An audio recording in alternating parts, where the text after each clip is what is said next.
Si yo quisiera explicar lo que es para mí la política, no sabría. Yo creía en la cultura, en la educación, en la justicia. Amaba mi profesión y me entregaba a ella con afán. Todo esto era política. Tenemos el deber de llevar a las escuelas las ideas esenciales en que se apoya la República: libertad, autonomía y solidaridad.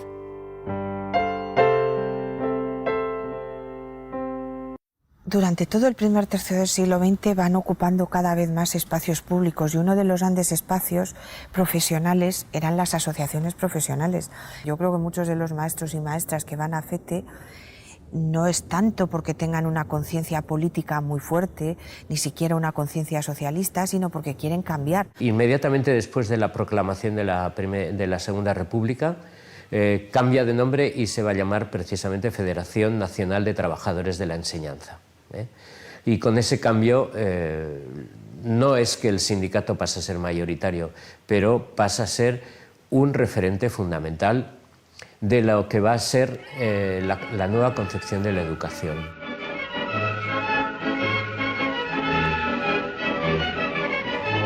Aquí en Valencia, concretamente, me llamó la atención cómo había un núcleo de mujeres que fueron fundadoras de la FETE incluso antes de que se proclamara la República, que yo creo que es el paso de valentía.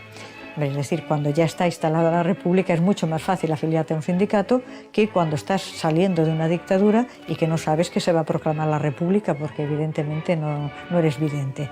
Entonces, que hubiera un núcleo de mujeres que se atrevieran a estar entre los fundadores de la FETE, es importante dar ese paso de decir: aquí estamos, necesitáis maestras para fundar el sindicato, contad con nosotras.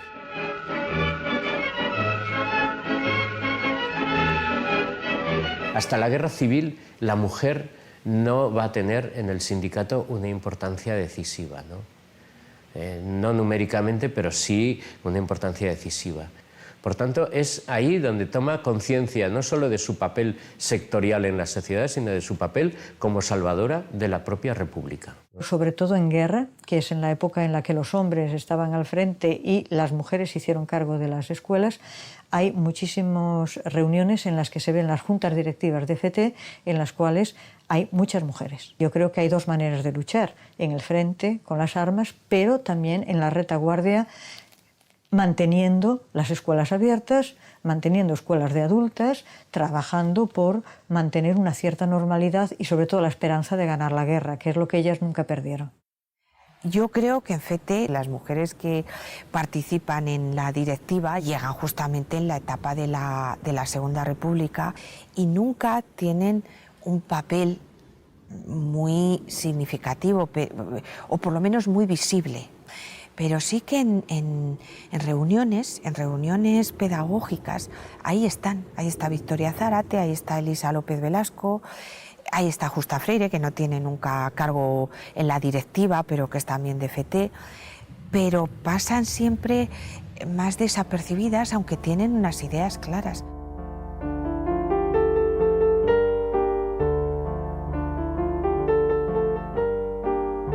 Yo creo que en estas colonias infantiles, que se empezaron a organizar, por cierto, bastante antes de la Segunda República, lo que pasa es que en la República se aceleran y la guerra civil ya tienen una importancia, pero claro, vistas desde otro punto de vista, como el alejamiento de los niños de los frentes de batalla para que no sufran.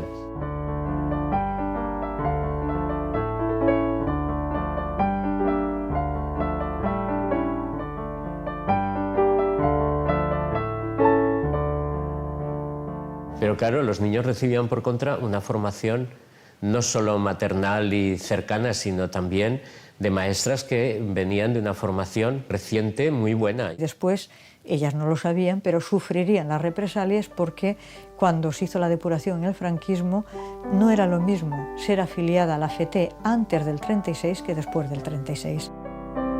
Después de la clandestinidad se reorganiza FETE. Y ella participó activamente en esa reorganización. Tanto es así que después la nombraron presidenta, fue presidenta de FETE, la presentaron presidenta de honor.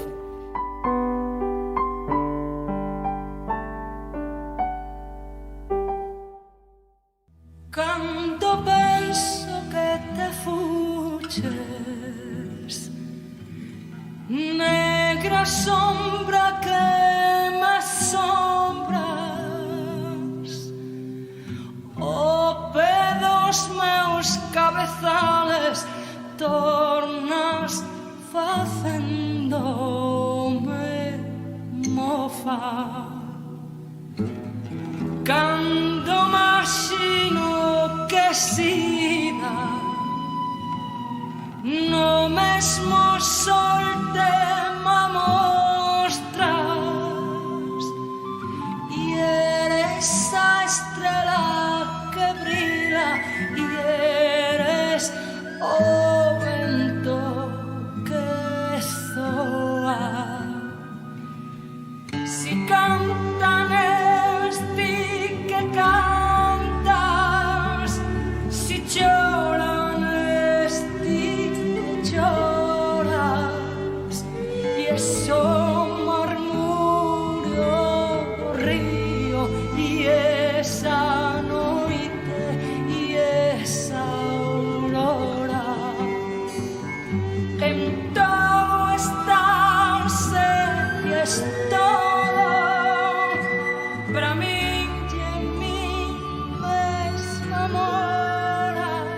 Yo creo que el legado de las maestras republicanas fue fundamentalmente el tener un concepto de escuela pública. El legado no se perdió, por una parte, porque ellas mantuvieron lo que serían centros privados, reducidos, pero yo creo que importantes, porque las niñas que iban a esos centros tenían acceso a una formación muy distinta a la que había en la escuela pública. Ese modelo de mujer independiente, autónoma, que se vale por sí misma y que es capaz de transmitir ideas solidarias y ideas de apoyo mutuo. Y su función como educadoras de niñas a las que abrieron un imaginario y un campo de posibilidades de futuro que inmediatamente no iban a poder desarrollar, pero que años posteriores sí que pudieron hacer y de hecho lo hicieron. Cuando volvimos a recuperar la democracia, en realidad fuimos muy hoscos con el legado republicano. No sé si hoscos o excesivamente soberbios. Quisimos construir algo que no recogiera lo anterior. La LOGSE recogió algunas de las cosas, pero no creo que recogiese la tradición republicana. Nos tuvimos que inventar de nuevo las cosas. Recuperar la memoria de estas personas. Mi pobre tía Guillermina, con lo humilde que era, nunca se lo pensó ni se lo imaginó que yo estaría aquí. Y que lloro mucho, pero me siento muy orgullosa de poder hacerlo. Ha sido siempre muy dedicada a la enseñanza y a querer resaltar los valores humanos de la gente. Pero todo lo que estamos haciendo y recuperando, eso es lo que quedará. Ese sí que será el auténtico legado. El legado de que hay que luchar siempre, luchar por una educación mejor, pero aunque se consiga poco, seguir manteniendo la ilusión, no hundirse nunca, mantener el entusiasmo por encima de todo.